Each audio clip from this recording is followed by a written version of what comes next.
Jason. What? Jason. What? Jason. What? Have you ever thought about how prepaid electric meters are a violation of fundamental human rights? What? No. Are they?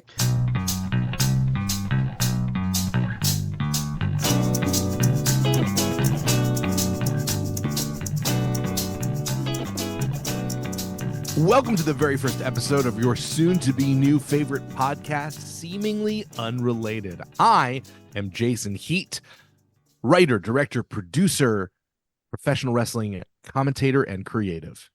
And I'm Dr. Andrew Johnstone, lecturer allegedly in digital content management at King's College London, and the mad genius behind each episode of this podcast, where we will take something fairly mundane from your life and connect it to a completely seemingly unrelated concept that is much bigger and much more substantial than you probably thought. The mind of Dr. Mr. Professor Andrew Johnstone is an incredible place that makes all these connections kind of an exploration of life's little murder boards. And so he is going to take us through his thought process on a lot of seemingly unrelated issues to explore the profundity of the mundane. And just like you, every episode, I have absolutely no idea what we're going to talk about. It is going to be an exploration, a journey, and we certainly hope it will at least be moderately fascinating. So, Professor, where are we going today? Jason, when you think about electricity, how do you as the electricity user engage with getting electricity? I ignore that Tesla was robbed, and I flip a switch or plug things in, and then I like to think that maybe I hold a little bit of the power of Thor in me, just a little bit. To be honest, it's a lot like my body. I use it a lot, but I don't really understand how any of it works. You simply turn a thing on, and then at the end of the month, right, whoever your electricity provider is, don't say who they are. We don't want to promote them. They send you a bill, and then you say, fuck you. Yeah. And then you give them your money. Usually it works like this. In the winter, I say, oh, all right. And then in the summer, I say, fuck, because I'm a cold, need to be cold boy. And so the air conditioning is truly a vexation on our wallet. We have the opposite problem in Britain. It is much more expensive in the winter, and then we don't have air conditioning. So everything's fine. There's barely anything to run. Are you familiar then with the concept of a prepaid electricity meter?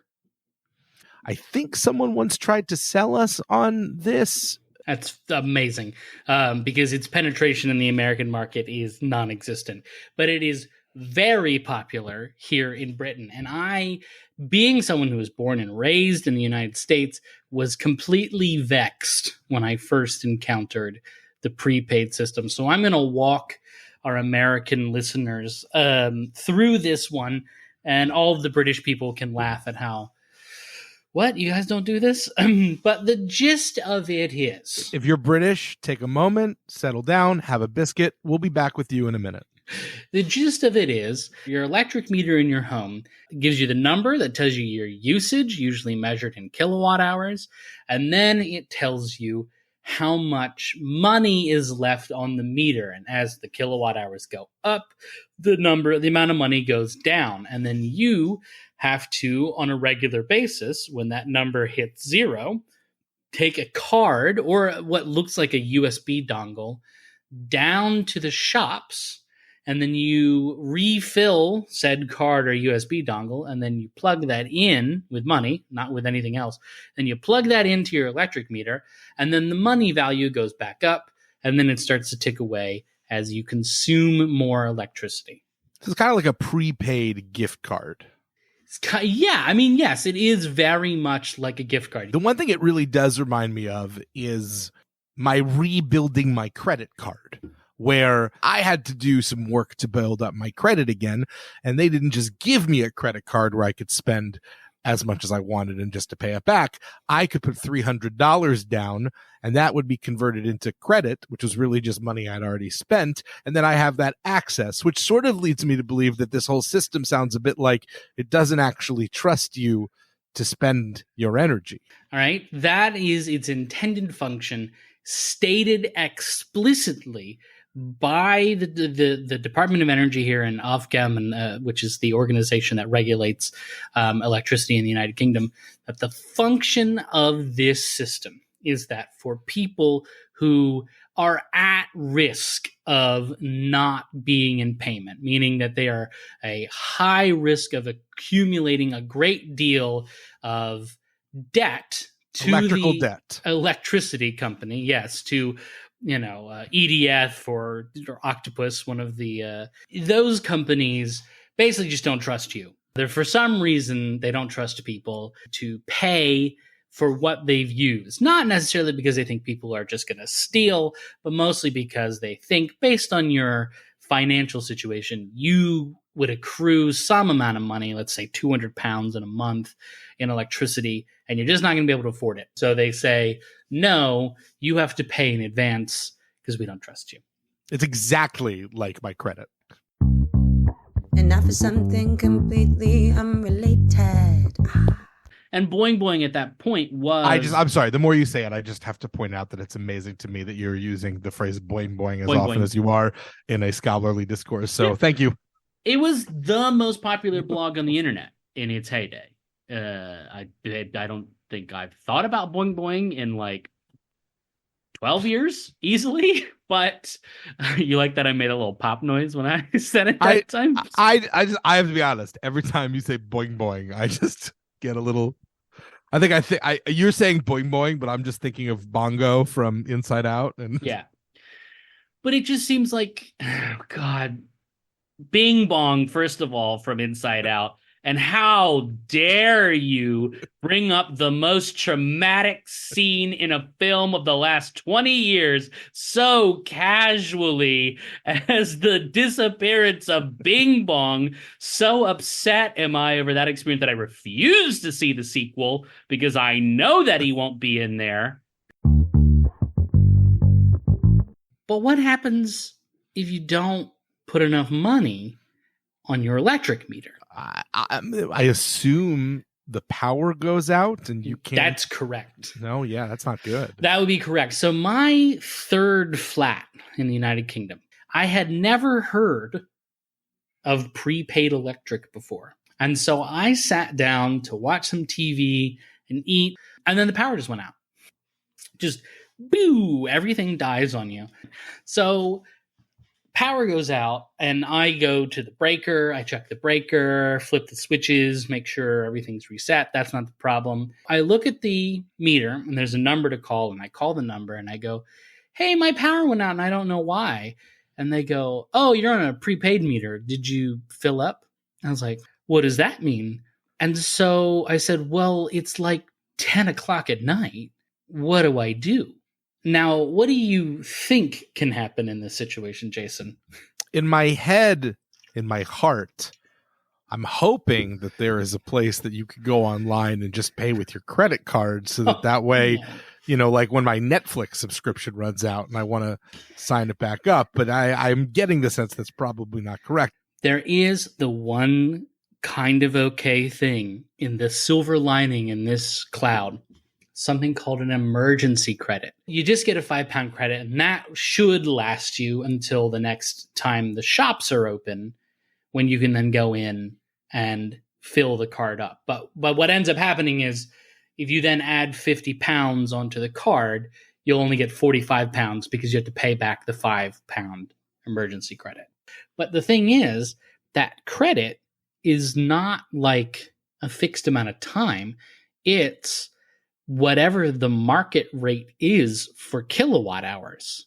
So if, say, last year in January, when the market cap, which is the government maximum on how much can be charged per kilowatt hour, went up a startling 400%, so your £50 you put in on Monday, which normally gets you to Thursday, all of a sudden get you to Tuesday afternoon because it went up 400%. Doesn't sound like a great system. It's not a great system, Jason.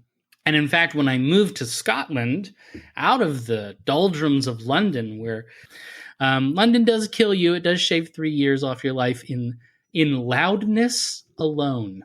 There's nothing like alienating an entire city's worth of audience. Whatever, it's only 8 million people. It's not that many.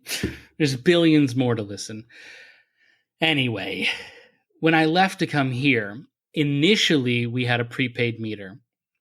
And this is where it also becomes a frustration because it took me 3 months to get our prepaid meter in Scotland switched over to to a smart meter. Actually, we upgraded to a smart meter so that I can monitor how much electricity we're using minute by minute like a psychopath. And then we would pay them on the first of the month for last month's electricity, like reasonable human beings. And it took 3 months, and I was on the phone at least once a week. I had the menu memorized. I would put the phone down and just hit the buttons in sequence, like I'm playing Dance Dance Revolution, get to a person, and then I'd be like, hi. Hello, person who's probably in Mumbai right now. I need you to make my thing happen so that I don't have to keep having my electricity go off once a week, every week. Now, why was it so difficult? Were they being purposely resistant? That is what I wondered. Yeah. And I thought, my God, if I was, say, an immigrant, if I was a woman from, I don't know, Ethiopia, or a single mother of any kind who's just at home, unable to be on the phone for that period of time, if you have a job. Non-native English speaker, too. This would be impossible. If it took me 3 months, how in the hell do folks actually manage to do these things? And then I thought, oh, that's probably the point, isn't it? Yeah, you're wondering if it's an intentional trap. Who benefits from this system? I started looking into it, right? I started to see, okay, does this disproportionately affect poor people? Does this disproportionately affect people of color, etc.? Good news. And by good news, I mean really bad news. Here is a report. I'm going to quote some stuff from a report from Professor Melinda Mills, who's at the Leverhulme Center for Demographic Science at the University of Oxford. So, a reasonable institution, real place we can trust. I am going to paraphrase, but there is a strong correlation. Actually, that's a quote. Strong correlation between all measures of deprivation and the likelihood of a home having a prepaid meter. All measures of deprivation. So that includes 1, being low income or in poverty. 2, health deprivation, meaning disability and or chronic illness. Cancer is actually a big indicator. If you are being treated long-term for cancer, your chances of having a prepayment meter in your home go up significantly. Recipient of benefits. Are you on universal credit? Are you an elderly person who's on what we call state pension, what is called Social Security in the United States? And this is going back to what you just said, Jason, ratio of dependents to adults. If you are a single mother with at least 2 children, you're almost guaranteed to have a prepayment electric meter in your house. Well, it's the self-fulfilling cycle of the whole system is built on you have this in part because we don't trust that you won't get into debt, and it's meant to protect, but at the same time, it limits your ability to get out of those systems. And of course, then the people who are least likely to be able to succeed are the ones who are already experiencing hardship and cycle. Exactly. Cycle. Few more fun statistics. About 64%, okay, so a pretty significant majority of individuals who are experiencing fuel poverty, which is to say they have difficulty heating their house and cooking their food, have a prepaid electric meter. 64%. of those in fuel poverty in the UK. And then from Citizens Advice, this is another lovely layer on top of this cake. Citizens Advice, really good organization, nonprofit here in the UK, says that there are this year, 2023, 450,000 people in the United Kingdom who may owe a substantial debt, which they define as 10% or more of monthly income, on their prepaid meter right now. I would argue, and I'll throw some evidence out in a second that's going to back this up, it is essentially a poverty tax. It is meant in the same way that in the United States, we have food deserts, which are much less common in the United Kingdom. In the United States, and people from the UK, you can now perk up and listen to this thing that you're not familiar with, where food desert is basically defined by it's an area in which it is difficult to get access to fresh food, meaning you have to travel a unreasonable distance and time in order to get access to fresh food. And what ends up happening is the food you do have access to is processed food that can often be more expensive and has deleterious effects to your health, which in the United States is more expensive. So this is the same as that. This is done on purpose. And I will quote The Guardian. I'll make a reference to a Guardian article from last year, which notes that British Gas, because both gas and electric do these prepaid meters, last year in the winter when fuel prices were going up, broke into people's homes and forcibly installed prepaid meters without their consent. And the majority of the people whom they did this to were elderly, were pensioners, and were people who were receiving disability payments, which is two of the groups. Was that legal? The government said, no, you can't do this anymore, but they didn't arrest anyone for doing it. And the ending on that. So like basically in order to get into these houses, British Gas had to get a warrant from a local sheriff to get into the house. And the sheriff was like, sure, whatever. So there was a temporary stop on those warrants, but that temporary stop has expired and nothing has replaced it. So they could legally do it tomorrow if they want. And just for the sake of our own legal responsibilities, so it was a metaphorical break-in. They did have, because in my mind, I actually no, they didn't smash a window. You're right. I was with you. No, I really was like, oh man, did they act with this? They're that desperate. Like the lights are out, get in there, replace it. But they had a sheriff and a locksmith probably, and then they went in and forced. They did. It's like an eviction, except they forced people to pay power in a different way. Pay for gas in a different way. Pay to heat their homes more expensively. Yes. And now for something completely unrelated. I mean, I agree with you. I wish it was the Hidden Ranch, or Hidden Valley Ranch, excuse me. And I've been to Hidden Valley, the place where that is from, and it was really disappointing. Similarly, I find the Uncanny Valley pretty disappointing. Well, first new thing I learned today. There's a real Hidden Valley. I didn't know that. Yeah, it's in, listen, internet.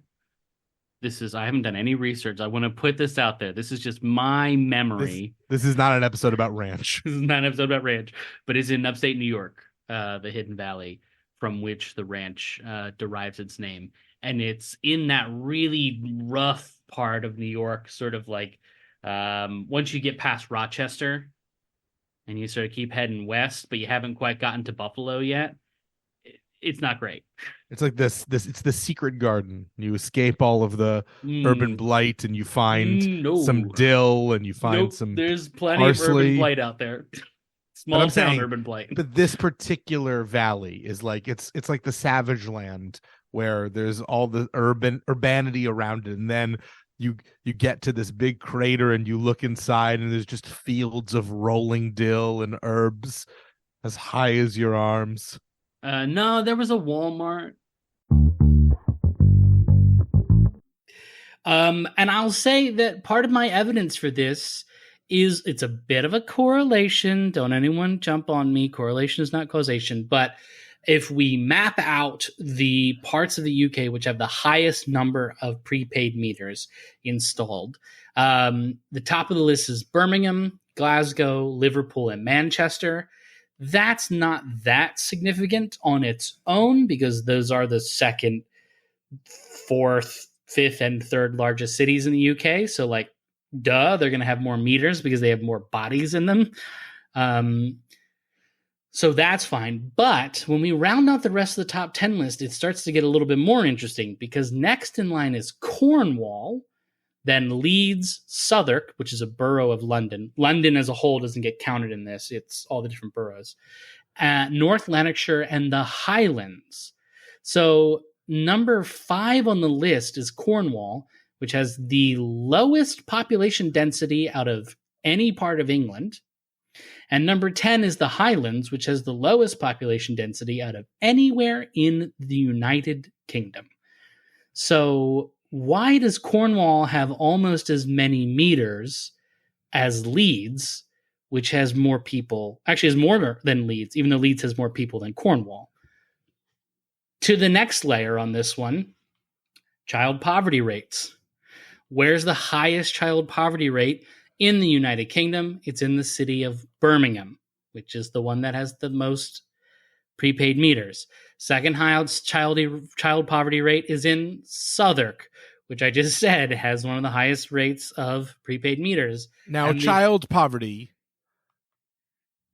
in my mind, in America, and they're working to get rid of this, most of our kids don't work. So you would say that independently, almost all children are in poverty unless they are being graciously the patrons of their parentage are offering them survival. I'm assuming this means something different than the kids just don't have money to buy their sweets. Fair enough. Yes, child poverty is a pretty broad category, but it would be children who either A, live in homes that are impoverished, or B, are in the system and don't and like have access to, there's a metric. I'm sure I could look it up in a minute, but there's a certain amount of like money for food and that sort of thing that they have on a regular basis.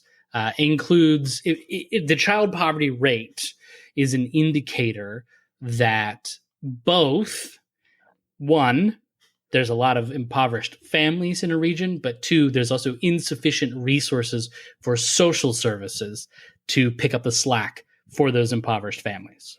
Now, is there a cultural frustration with these meters? Is this something that people experience, or is this something where because you come from a totally different culture and you're not used to it, you walked in and went, wait a second, this sucks because I'm not used to it, in the same way that somebody coming here might pick out something that we're all very used to and go, wait a second, that's pay for bad. The emergency room? What?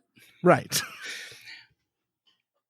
I can only speak to this anecdotally because there are no reports that I can find on people's opinions of prepaid meters.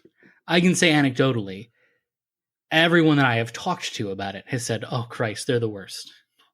And or, oh, you got to get rid of that, whatever that is.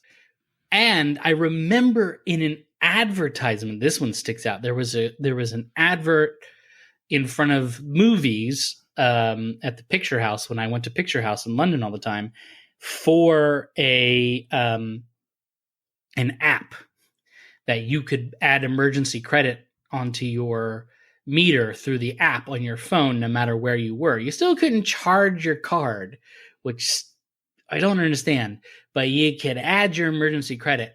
And I think you nailed it. It has to be that they are providing, they feel that doing that will somehow take away some kind of service to these individual stores. Right. And in the advert, it was like an old guy taking a shower and then the power went out.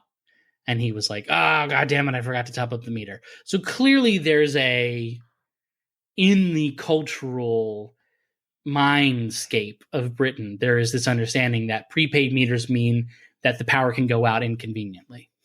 And what that advert was missing, critically, was also the race of the guy who was in the shower.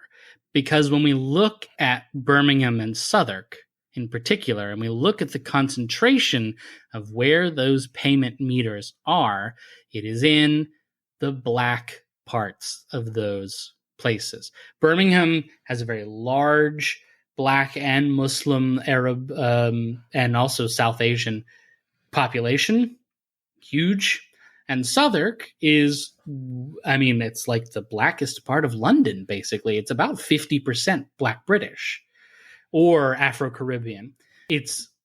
That's where the meters are in a lot of places. It is no coincidence that is the case. And we can see that because while this concept of the prepaid meter is a British one, it was born here in the United Kingdom.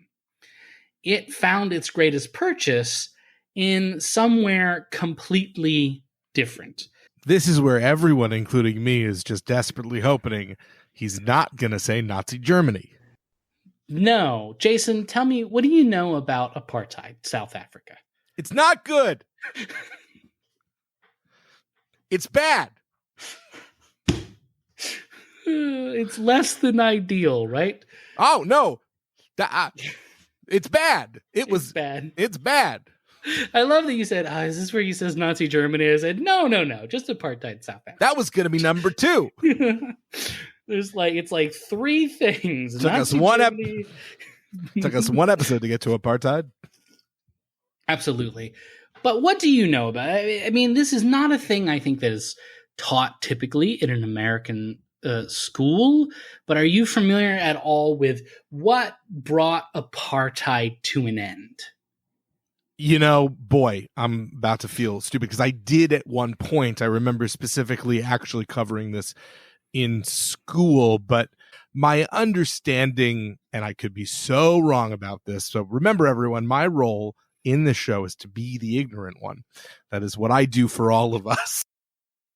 That the constant long-term struggle to expose the horrendous conditions and the hypocrisy finally basically made it untenable for South Africa to continue with it as a policy due to the economic and political international ramifications. I mean, you have nailed what is the accepted narrative.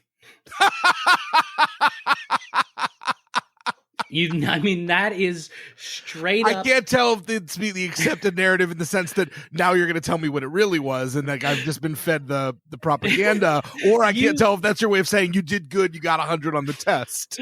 You hit the Wikipedia article or the history.com article with just a few details missing, but otherwise that's the story, right? I'm pretty sure I'm pretty sure it was a Kevin Kline movie. Yes, it was with Denzel. Cry Freedom is the story of Steve Biko. Yes. That's the story. Peaceful protest, international sanctions leads to, in 1990, the president of South Africa removes the ban on the African National Congress being able to run candidates. And then 4 years later, President Nelson Mandela is elected.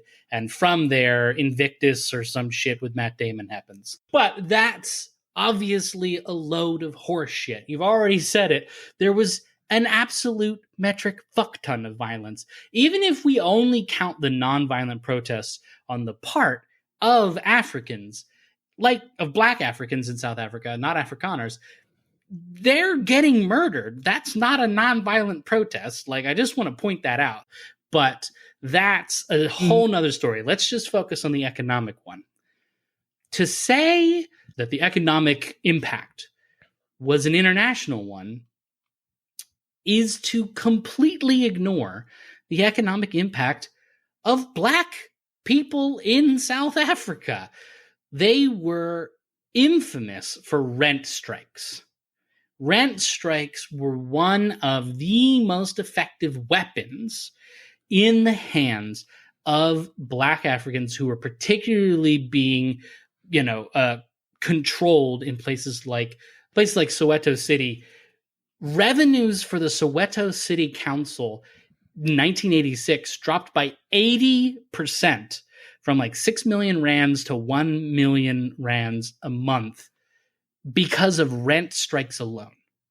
And it was the city council who paid the salaries of the police officers who patrolled the Black neighborhoods and beat the shit out of people and kept them penned in. So when the council stops paying the cops, what do the cops do?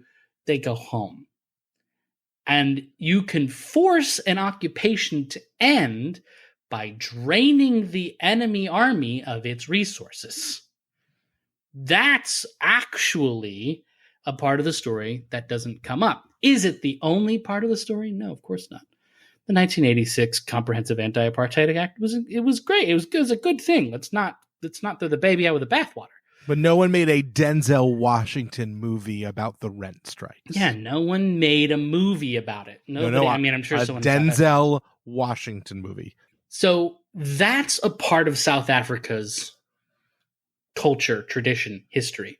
From apartheid forward, the idea of rent strikes, of denying the powers that be your money so that they cannot use your money to oppress you, is standard issue.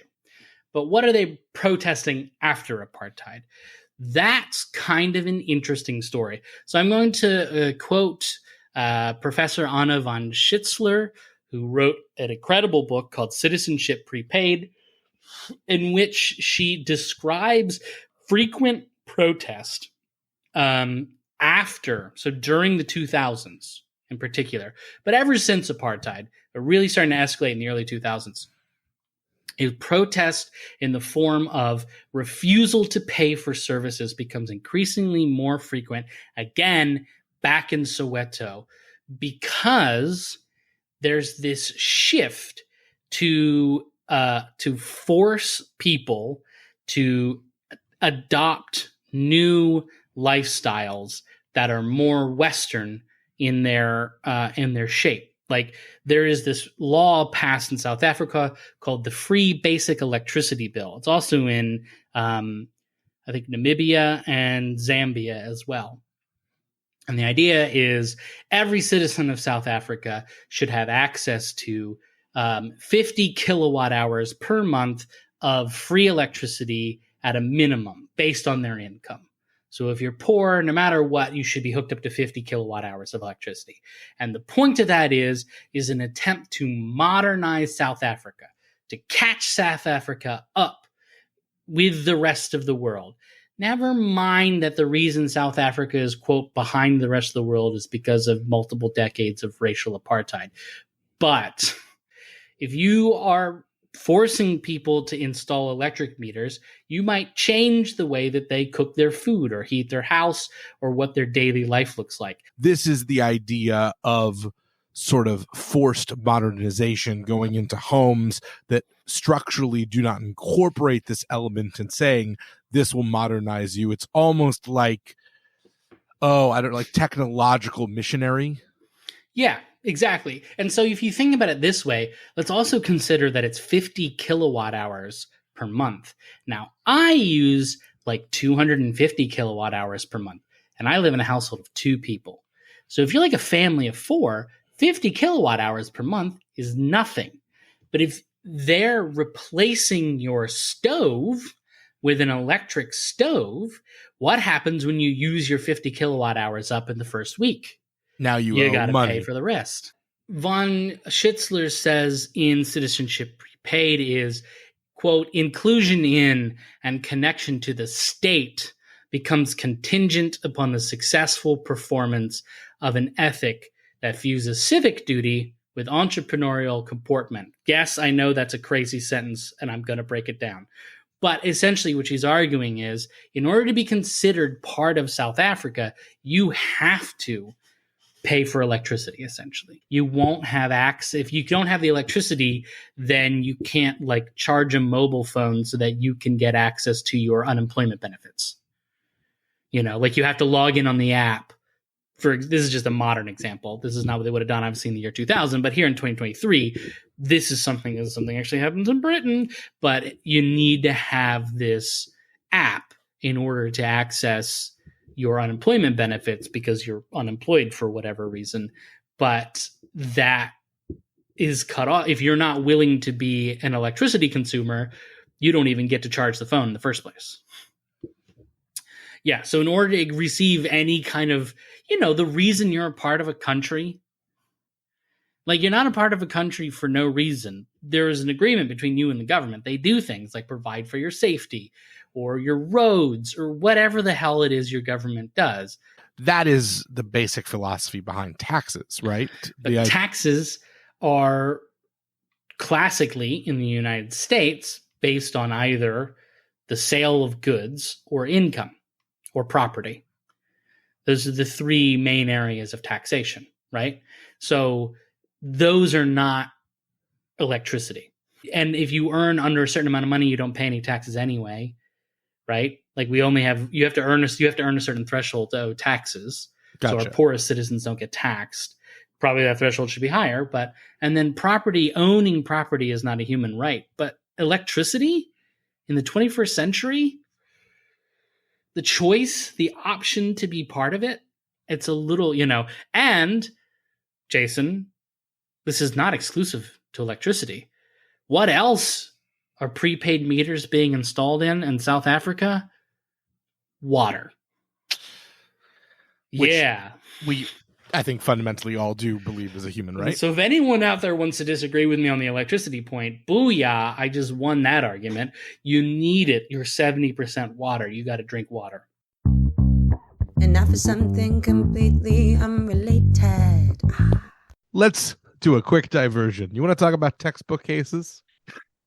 You know how when people talk about you could open up a dictionary and see my picture next to this concept?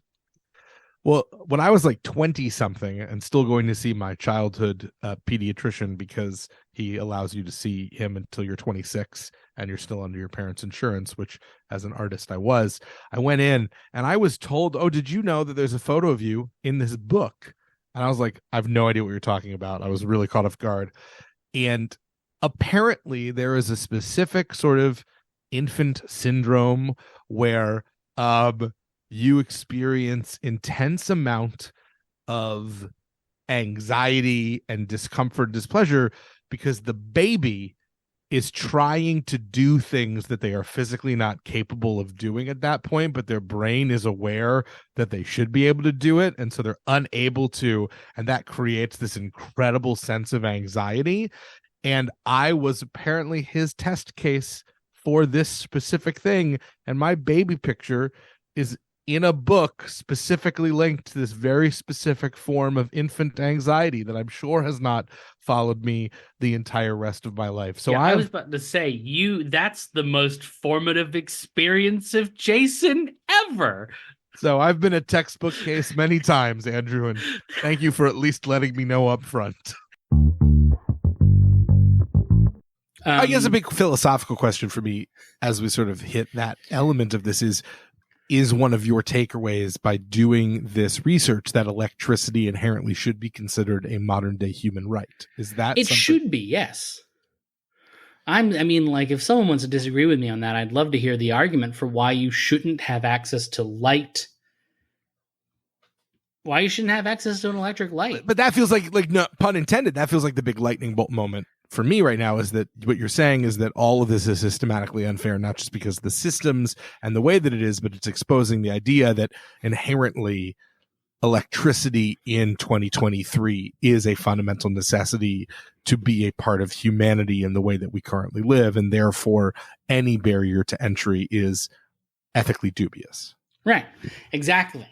And so when we see that over the last 20 years, part of the rollout of more of the FBE, of the free basic electricity, has been the installation of prepaid electric meters, which we know from the UK context is meant for impoverished people, right? It's meant to keep them in that cycle of poverty.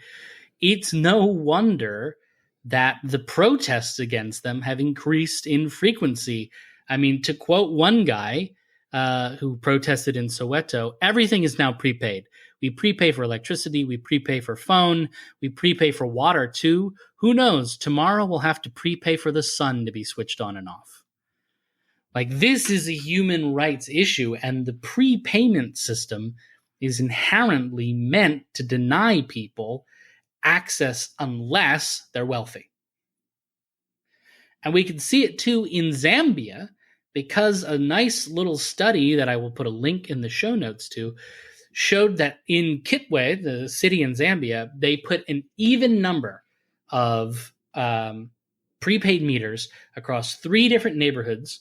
One was a high-income neighborhood, one was a middle-income neighborhood, and one was a low-income neighborhood. So they put, I don't know the exact number, let's say 150 in each, right? And then they went back 6 months later and were like, hey, how's it been? High-income houses reported not noticing a difference. Life was inherently the same for them. Middle-income houses reported that they liked the prepaid meter. They said they had fewer disputes over billing, and they found it easier to budget their electricity because they could just buy what they needed instead of just, leaving the lights on or whatever and running the bill up. It created a form of intentionality that may have been missing. Right. Yeah, it's the same thing. Like people like to have cash in their wallet to pay for things instead of tapping their card because they can see the money leave and it sort of works for them. It makes it tangible. But low-income houses across the board were dissatisfied, reporting frequent disconnections, necessitating rationing. So they felt that they had to ration their electricity. And 21% of those households switched from cooking with, now these are places that had electricity for decades. They switched from cooking with electricity to charcoal cooking inside the home. Which, just in case you have any question, is very dangerous. Don't do that. Extremely dangerous. Not only is it a fire hazard, but the inhalation of the toxic fumes that I was referring to. Is toxic, and the environmental impact, let's not forget, like all that it's just bad around. So like they were going from cooking electric, prepaid meter gets put in, 1 in 5 puts a charcoal cooker in the kitchen. That's not great. So we can see like it is specifically cutting off what has been an accepted part of life only to the poorest in a particular environment. Well, it always costs more to be poor. When you find people for not being able to afford something, you're only ever going to affect the people who couldn't afford it in the first place. And then you're doubling down on the crime. Yeah. And so it's interesting to see that this is not exclusive to the UK and that it actually has this history into this post-apartheid struggle and this nature of what is human rights.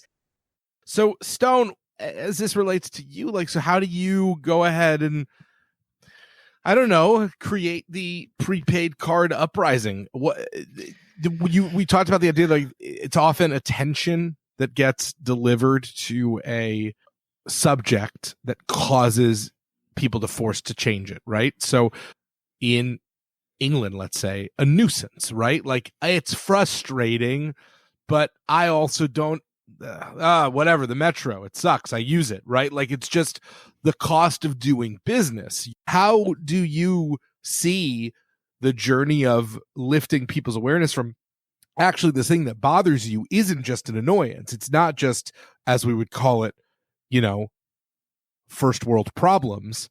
It's specifically an injustice. Where do you see the ability to create the connection that you made over the course of this to people in like 2 minutes or less so that they can buy into it and feel passionate about it and then start to engage in whatever their version of these strikes or political action would be? I think it really comes down to there has to be an acceptance that things can change and should change. And that the people who are taking advantage of this, they only have that opportunity because of the momentum. If Britain, for example, pushed forward to get rid of this and to replace all prepaid meters with smart meters, which is well within the Tory government's climate change plan, their plan to combat climate change, smart metering fits what they want, and Labour is okay with it too, and the SNP, like there's no one would resist this. That's the thing. Change can happen. There's no resistance to it. There's just no push forward to it. So I think now we get to our wrap up, which is, of course, we're on a journey through the mind of Dr. Andrew Johnstone, from your frustration and being sort of misled when you moved into your third English flat to, the long-term implications of apartheid, to Zambia, What are some things that I can definitely say I learned today? My big takeaways. One, That's a good question. apartheid remains very bad. Safe Learn one. that today? No, I'm just, the big takeaways that I'm leaving from. Okay. 2, movies in the classroom can be really useful educational tools. I specifically know almost everything I know about apartheid thanks to watching one movie when I was in 5th grade. This is clearly a core memory of my elementary school experience. That's a highly effective teaching moment. That's more than I know about any of Jewish history, and I took that for a goddamn year. And I think one of my other bigger takeaways is to try and take a moment to recognize the minor annoyances in life and try and see the forest through the trees. Sometimes they are simply minor annoyances, and we all got to deal with it. We got to suck it up, Buttercup. Every day I'm trying to be more of a buttercup who can better suck it up and not throw a temper tantrum. But there are occasions when these annoyances are actually symptoms of a much more malignant disease. They are the symptoms of the cancer that is running deep. And if we can find those symptoms and look through them and find their core, maybe we can actually fix the body of society. And that is sort of the journey that I've taken today, Professor. Andrew, your mind is it's a magical mystery tour of facts, figures, and anecdotes. I'm excited to see where we go. I think we can consider this murder board connected, and what we are trying to put away is the body of the prepaid electric meters. Is there anything you want to plug, things that you want people to where can people find, follow, or support you on the old internet? The great thing is you can't. You can just support me by subscribing to this show in whatever form you want. You got a podcatcher? Great. YouTube? We'll put it up on YouTube. You just hit the button and there's like a little bell that notifies you. Just do that, and then you'll hear literally everything I have to say. Well, amongst other endeavors, I am a professional wrestling commentator and creative producer. You can watch the show that I was overjoyed to help shepherd. That would be Fight Pro Wrestling's Enter the Fight. All 12 episodes are available now to watch on IWTV. Just go ahead and check out their video on demand section. You can also hear me on the following pro wrestling companies' YouTube channels. That would be Voltage Wrestling, Victory Championship Wrestling, Virginia Championship Wrestling, and 1CW Wrestling in Delaware.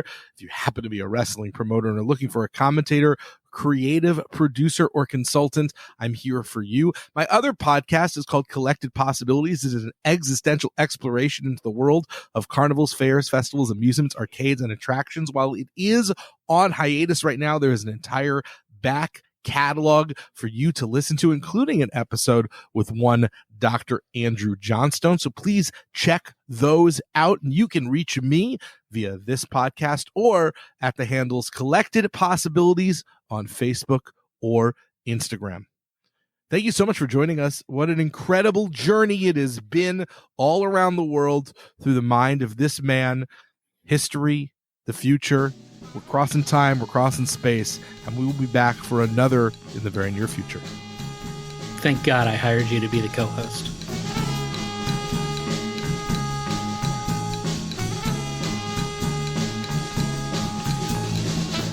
Seemingly Unrelated is a Life's Little Murder Boards production. Created and hosted by Andrew Johnstone and Jason Howard. Audio production and editing services provided by Naomi Cohn. Our artwork is by Megan Zemet. The theme song is Irizumi by Pistol Jazz. To find out more about everyone involved and access the show notes for this episode, visit us at seeminglyunrelatedpod.com.